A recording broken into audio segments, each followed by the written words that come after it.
Rice తినడం వల్ల మన శరీరంలో ఏమీ జరుగుతుందో తెలుసుకుందాం.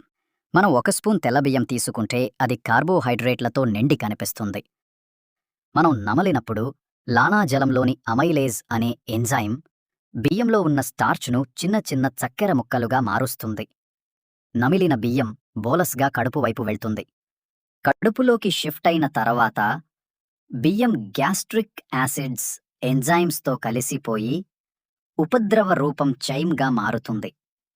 ఇప్పుడు చిన్న ప్రేగుల్లో ఉన్న విల్లి బియ్యంలో నిల్వ ఉన్న గ్లూకోజ్ను రక్తంలోకి తీసుకుంటుంది. రక్తంలోని చక్కెర పెరగడంతో ప్యాంక్రియాజ్ ఇన్సులిన్ను విడుదల చేసి గ్లూకోజ్ను శరీర కణాల్లోకి పంపిస్తుంది.